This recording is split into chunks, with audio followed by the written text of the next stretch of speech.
Yo, what up? You know what it is. It's your boy AJ Francis reporting to you live from New York City, the birthplace of hip-hop. And I'm telling you that I'm only tuned in with true heel heat wrestling. Holla at me.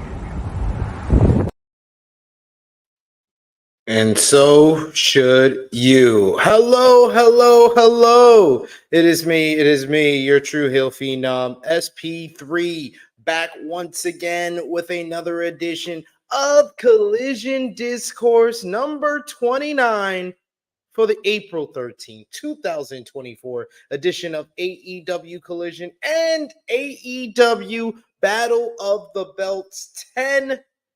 I am not joined this week by Sober Guy JJ. I am here alone. I even just have the AE Ramble background. I don't even have the thumbnail up in the background because you won't be seeing much of me. We're going to go through this week's AEW Collision episode. We're going to go through it somewhat at a rapid speed, but not too fast. We want to get through everything match by match, everything that went down. We appreciate y'all for joining us for another edition of Collision Discourse. Always appreciate the support. Show that appreciation and the support back the simplest way possible. Drop the thumbs up on this video. Share this video with all your wrestling fans, friends, and family on all your favorite social media platforms. If you are new to the True Heel Heat YouTube channel, hit that subscribe button, hit the bell to stay notified for all the great content here. And of course, sound off in the live chat if you're watching the premiere. Sound off most of all in the comments down below and let us know what you thought about this week's AEW Collision and Battle of the Belts 10. Let's get into it. The show kicked off with Toni Schiavone and Daddy Magic Matt Menard as our commentary team for this evening, and they take us to highlights from NJPW Windy City Riot 2024 in Chicago, which was the night before, where Jon Moxley defeated Tetsuya Naito, as Toni Schiavone said. It's Naito. Tetsuya Naito to win the IWGP World Heavyweight Championship, and Jon Moxley will make his return to AEW on AEW Dynamite tonight, this Wednesday, April 17th episode of AEW Dynamite. Jon Moxley will be back. The Blackpool Combat Club is very proud of Moxley's win, they say, and they're ready for the matchup with the Don Callis family on tonight's show. But before that, we have six-man tag team action, trios action with former AEW World Trios champions, the House of Black, Malachi Black, Buddy Matthews, and Brody King, going up against Dante Martin, Matt Sydal, and Action Andretti. They make note that the reason that Action Andretti and Dante Martin were teaming up with Matt Sydal here was that Darius Martin was off getting his pilot license because they're really going to be top flight.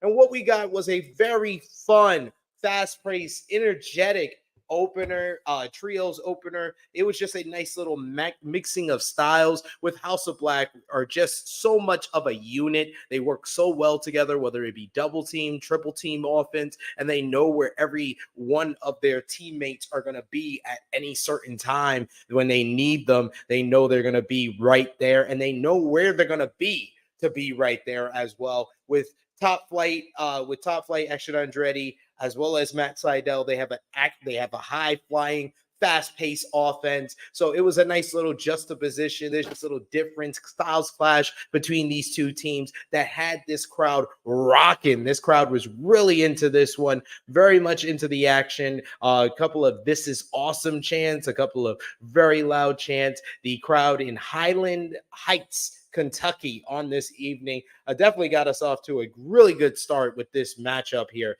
In the end, it was the House of Black who hit a cannonball running boot combination to pick up the victory, getting the pin on Matt Sydal. This match went just over 14 minutes. I thought this was an awesome opener to the show. Some really fun action and a good way to kick things off with House of Black picking up a win to gain momentum as they head into their trios matchup with Eddie Kingston, Mark Briscoe, and Adam Copeland coming up next Sunday at AEW Dynasty.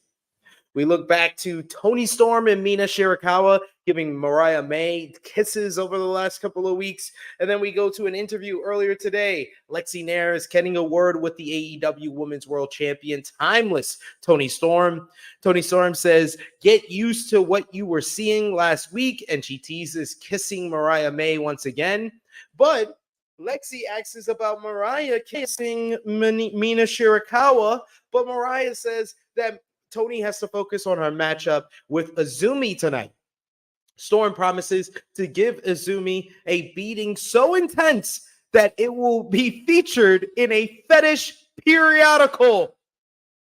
God damn it, Toni Storm. You're just so freaking good. A fetish periodical. Did not think I would hear that on a Saturday night professional wrestling show. But only timeless Toni Storm could get us these type of lines. We see a clip from Dynamite on Wednesday backstage following Chris Jericho, Hook, and Shabata's loss. Chris Jericho ran into Taz, and he asks Taz if he'll try to talk to Hook. He hasn't been answering his texts and his calls, and if you will broker a meeting, and it was made official after this that Taz will broker or has brokered a meeting between Chris Jericho and Hook, and I couldn't care less. Next, we got Katsuyori Shibata going up against STP, Shane Taylor Promotions' own Lee Moriarty, after Moriarty gained the victory over Shibata in the six-man tag on Dynamite. This was a nice little technical wrestling affair. Moriarty is just so good, so smooth with how he can transition, and he has nice counters, nice mat work. Shibata is just a physical being. When he turns up the intensity, when he hits you the rapid fire punches and chops, it just has a bit more intensity and chop to it than the usual performer that you see in the ring in the AEW matchup. And I thought this was one of his better matches, singles matches that he's had on AEW television. Lee Moriarty getting in a lot in this one. In the end, it was Shibata who just really overwhelmed Lee, kicked him down too. So he sat his ass down on the mat and then delivered a huge PK to pick up the victory. 10 minutes, 41 seconds. Shibata defeats Lee Moriarty to get a bit of revenge for Lee getting the victory over him in the six-man tag. Post-match, Shane Taylor attacked Shibata until Hook made the save, setting up their FTW Championship matchup on Battle of the Belts later in the night. Post-match, we go backstage to Lexi Nair, and she is very excited to introduce the Ring of Honor Women's Television Champion, Billie Starkz, and the forever Ring of Honor Women's World Champion, Athena. Athena is very excited after retaining the Ring of Honor Women's World Championship over Hikaru Shida at Supercard of Honor. We saw clips of that, as well as clips of Billie Starkz becoming the inaugural Women's TV Champion. We hear from Athena, who says she is ready for tonight to prove to the people on TNT and TBS what she's been doing on Ring of Honor all for the past year and a half, and that's dominating, and she plans on beating Red Velvet in the main event where she belongs. We also hear from Roderick Strong, who brags about winning on his own, just like his good friend Kyle O'Reilly, and he promises to do it again tonight over Rocky Romero. Daniel Garcia versus Angelico is next. A little singles matchup here. Another technical clinic, if you will, but this one was a bit shorter. We didn't get a commercial break, so we got to see all of this matchup here, going 5 minutes, 47 seconds. Love Angelico in the ring when he's able to get on offense. He has some of the best technical wrestling moves because it just looks so unique and so innovative the way he can get into certain submissions. But you can say the same thing about Daniel Garcia. Fired off right hands in the corner, Saito suplex, and it set up his knee bar, which he's been getting more and more wins with. Knee bar picking up the win for Daniel Garcia as he taps out Angelico. Worth note, Daddy Magic on commentary says that Daniel Garcia has been keeping his eye on everything that's been going on with the Young Bucks and FTR. FTR are Daniel Garcia's friends after forming a trio in their rivalry against House of Black. He is still training with FTR, according to Daddy Magic, and he isn't pleased with what the Young Bucks has been doing, and that led to an announcement of it's going to be Daniel Garcia teaming up with Pac and Penta El Zero Metal to verse the Elite, Kazuchika Okada, and the Young Bucks this Wednesday on Dynamite, the April 17th episode of Dynamite. We go to the backstage, and Pac, speaking of which, thanks Kazuchika Okada for accepting his challenge for AEW Dynasty and for hitting him in the head with a big piece of metal. He says now you've knocked him back into his senses, and he plans to bring the violence to him. Come next Sunday, he is ready for Dynasty. Next up, we have Azumi, one of Stardom's biggest stars, a former high-speed champion. She goes one-on-one with a former World of Stardom champion, the current AEW Women's World Champion, Timeless Toni Storm. And boy, oh boy, did Azumi go and find Toni Storm's working boots. This one started off with Toni Storm trying to pose and shrug off Azumi's running forearms. Azumi gets smart by kicking at the feet, hitting a running basement dropkick. Back up, Storm knocks her off the top rope, setting up the running hip attack in the corner, but to the floor, actually. May and Jay on the outside. Anna Jay was in Azumi's corner. Mariah May in Timeless Toni Storm's corner. They start brawling and brawl all the way to the back. Azumi uses that distraction to hit a nice kick off the apron. We take a commercial break. Storm is able to down Azumi, but Azumi is able to make her comeback. She kicks her right in the head. We get a forearm exchange, kick to the head. Both women down. Big applause from the people. We got loud Azumi chants in this one. This is awesome chants. This one had the crowd really invested as Azumi really impressed everyone with her performance in this one. Just her speed in which that she moves throughout the ring. It's just so fluid and so fast. Azumi is so talented.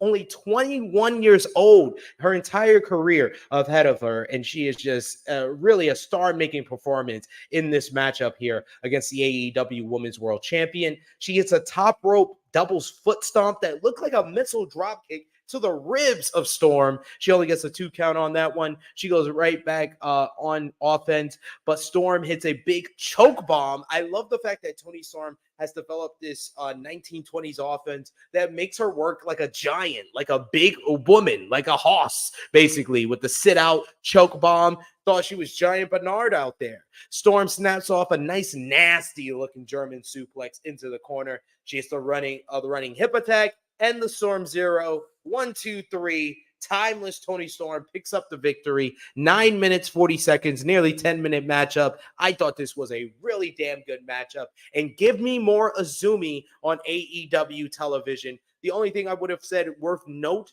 is that commentary should have been talking about Thunder Rosa a little bit more during this matchup to kind of flesh everything out and bring everything whole, where that this match felt like more of a side quest for Timeless Toni Storm ahead of her championship bout at AEW's Dynasty instead of a part of the build.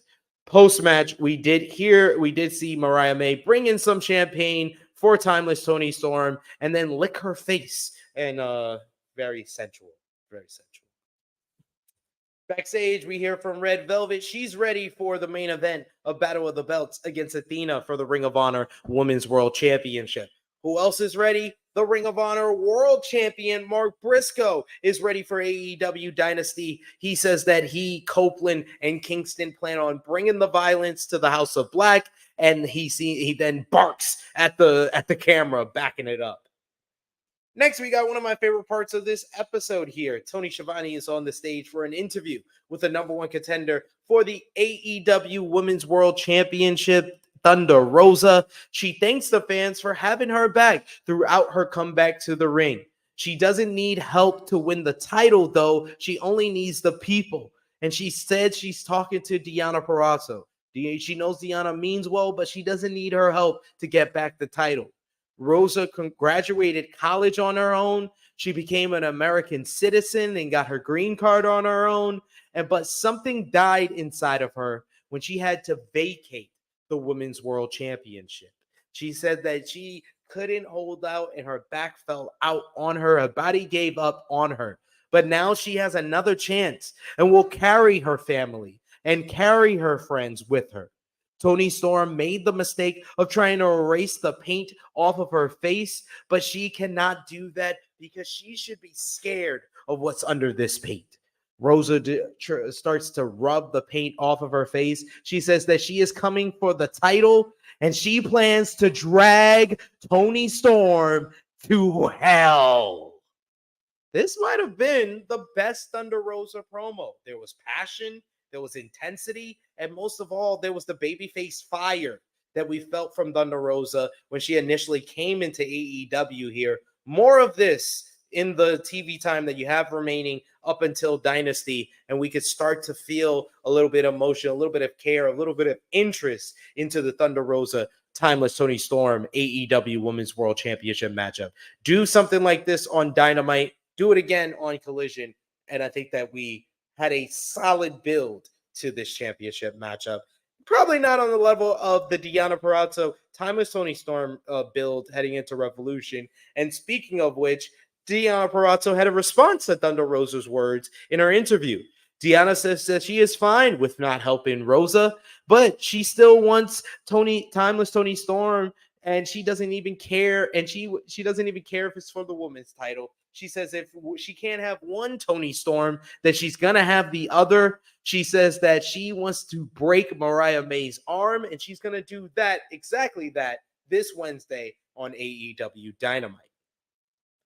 At this point, we go back to the commentary team, and out of nowhere, commentary team announces because of the increased intensity of the rivalry heading into the AEW World Tag Team title final, Tony Khan has announced that the FTR versus Young Bucks matchup at AEW Dynasty to determine the first ever 3-time AEW World Tag Team Champions will be a ladder match. Whoa! I was like, you had me with FTR Young Bucks 4, but making it a ladder match just makes it even more juicier. I cannot wait, folks. We also hear from the Don Callis family, Fletcher and Hobbs. They're here to put a hurting on Bryan Danielson before he versus the Golden Goose, Will Ospreay, at AEW Dynasty.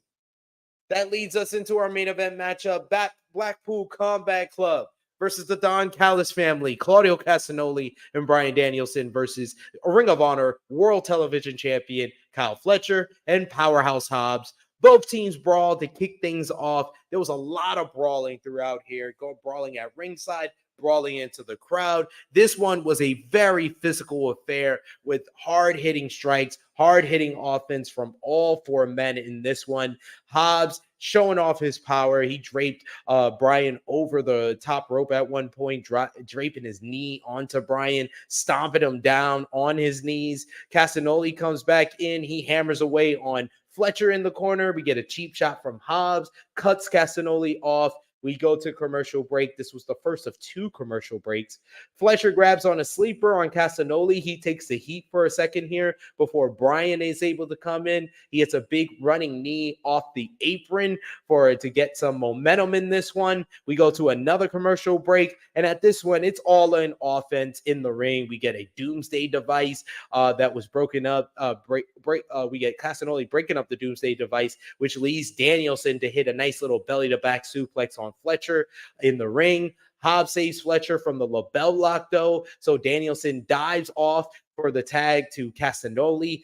House is clean. We get Castagnoli with big offense. He hits a giant swing on Hobbs. We get the sharpshooter. Fletcher kicks away at Castagnoli, but he hits Swiss Death on Fletcher, only to walk into a big spine buster by Hobbs. We get total nonstop action in this one. Running knee by Danielson, drop kick by Danielson, Fletcher with some hard kicks of his own. We get a World's Strongest Slam by Hobbs for a 2 count. He goes nuts and grabs the steel chair at ringside, but Danielson isn't having any of that. He takes out Hobbs. Meanwhile, Castagnoli takes out Fletcher with a Hurricane Rana off the announce table into the apron, puts Fletcher in the ring, hits the neutralizer. 1, 2, 3. This match going nearly 26 minutes. This was absolutely terrific.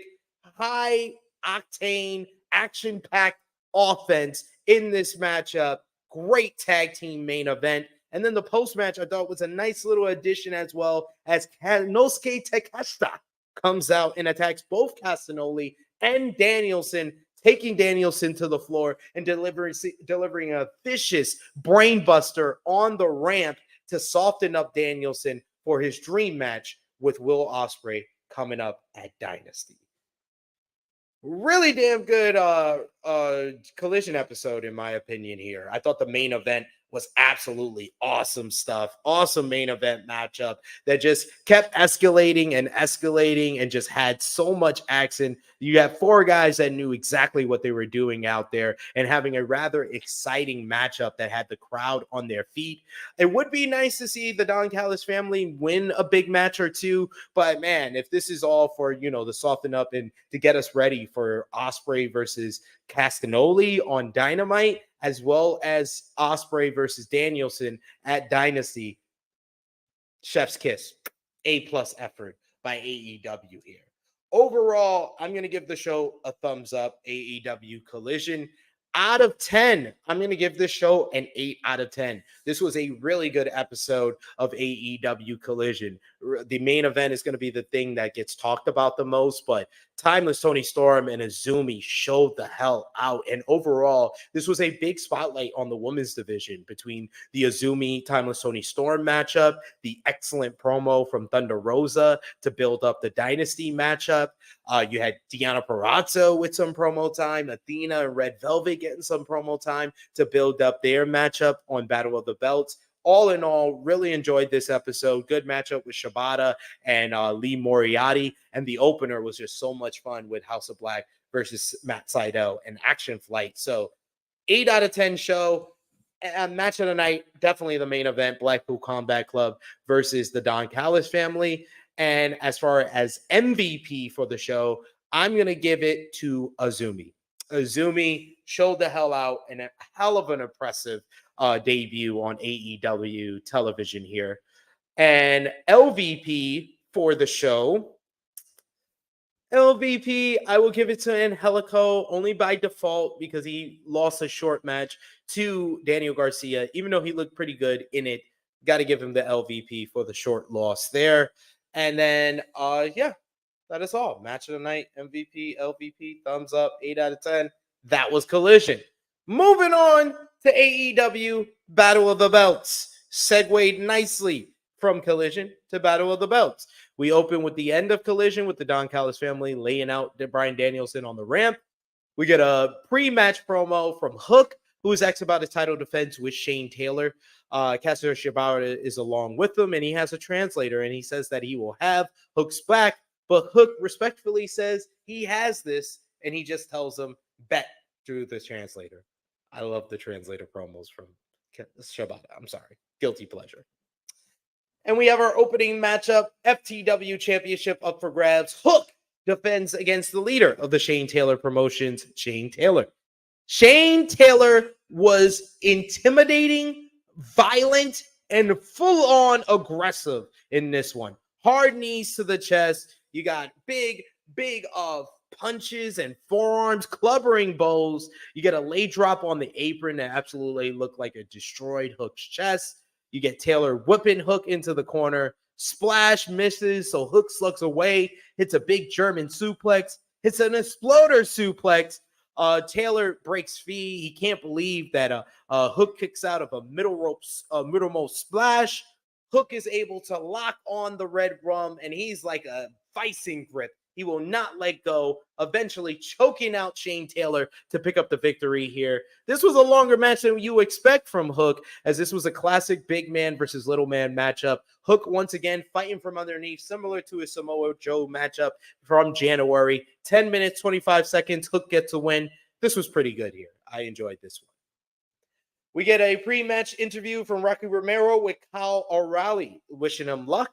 And then we have Roderick Strong going one-on-one with Rocky Romero in an AEW International Championship Eliminator matchup. The Undisputed Kingdom are at ringside in Roderick Strong's corner. And this was a highly competitive back and forth affair here. Rocky Romero putting on his working books, acting like he was working in Arena Mexico here. He picked up the pace of this one with some high flying action. You know, he's always so smooth with his counter work, with how he can go from move to move, and his selling is always on point as well. Romero fought from underneath from a chin lock, kicked away, got Roddy to the floor, hit a series of dives to take out Roddy as well as Matt Taven, hit a standing sliced bread for a 2 count, but Roddy was able to come back, hits a sick kick for a near fall. Romero was able to snap off a Hurricane Rana into a tornado DDT. He goes to the top rope. He hits a super sliced bread on Roddy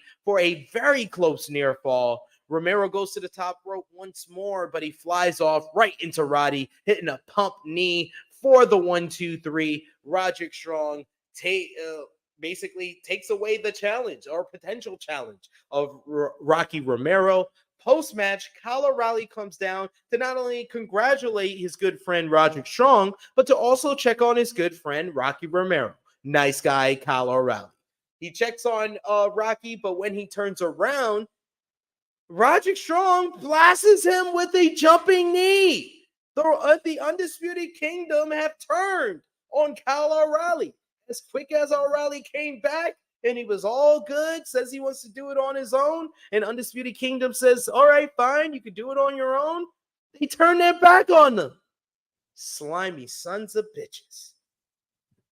Later in the night, it was announced AEW Dynasty, AEW International Championship up for grabs. Roderick Strong defends against Kyle O'Reilly.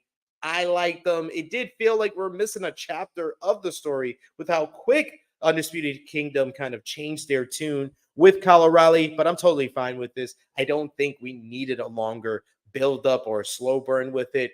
I like the fact that we got the match announced here, and I think it's going to be a hell of a wrestling clinic with these two gentlemen here.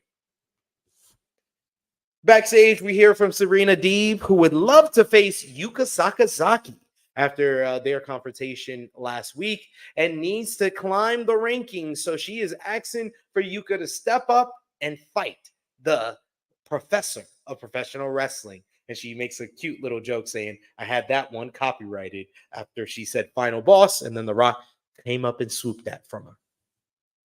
But we finish off this women's centric Saturday night of wrestling from AEW with the main event. A Ring of Honor Women's World Championship up for grabs. Athena defends against Red Velvet. Athena comes out with her number one minions, Lexi Nair, who did the ring announcing, as well as Billy Starks, the Ring of Honor Women's TV champion.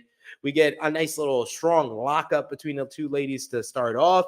We get Velvet snapping off some arm drags, and then she knocked Athena to the floor. She had a nice little moonsault off the apron, but Athena came back with a belly-to-belly suplex onto the apron, which dropped Velvet right onto the floor.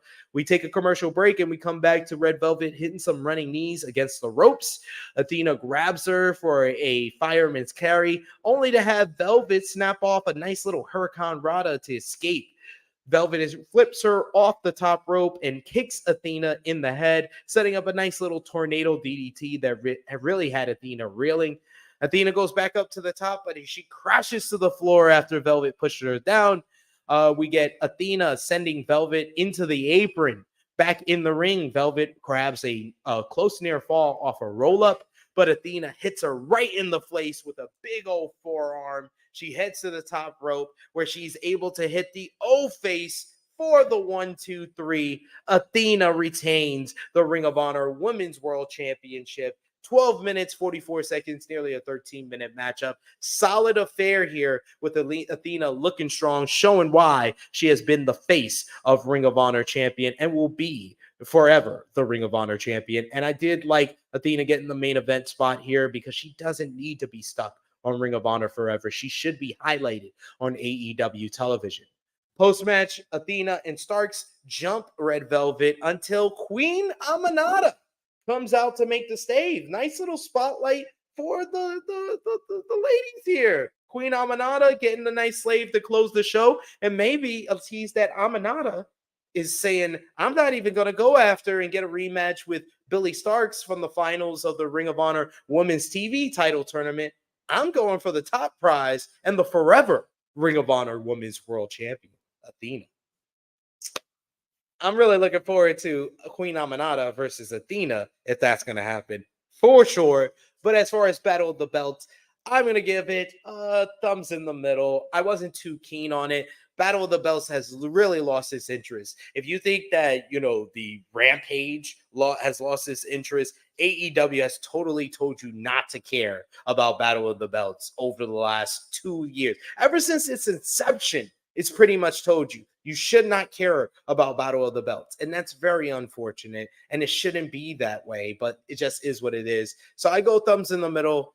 Out of 10, I'll give it a 6.5 out of 10. I enjoyed all the matches. I have nothing wrong. I don't think any of the matches were bad. They were all either decent, fairly decent, or good. But I just don't care.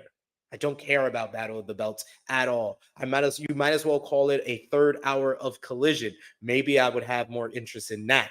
I'm not going to have any interest in Battle of the Belts. It just is what it is. But 6.5 out of 10. Match of the night for Battle of the Belts. I'm going to give that to Roddy versus Rocky Romero. I thought that was a really good matchup there. And of course, the turn afterwards with Roddy turning on Kyle O'Reilly was a nice little addition as well. As far as MVP for Battle of the Belts, it's Athena, 1,000%. And LVP for Battle of the Belts is Kyle O'Reilly, because you lost a friend. Sorry. But I spent 30 minutes talking all about AEW from Saturday night. All you got to do in return, drop the thumbs up. Comment down below. Give me your thoughts. Those are my opinions on AEW Collision and Battle of the Belts 10. Give me your thoughts in the comments down below, and I would love to interact with all of you. I will be back here on the True Hill Heat YouTube channel to talk all about AEW Dynamite Thursday, 1:05 p.m. Eastern Time with the good brother Jimmy Macaram. So until then, follow me on the Twitter machine at TrueHillSP3. Follow the gang, Facebook, Twitter, Instagram, TikTok at True Hill Heat. Patreon.com/True Hill Heat. $3 a month. Get you exclusive content, the True Hill Heat Prediction Championship, and more. But until then, it is me, your True Hill Phenom, SP3. This has been Collision Discourse number 29 for the April 13th, 2024 edition of AEW Collision. I am signing off until next time.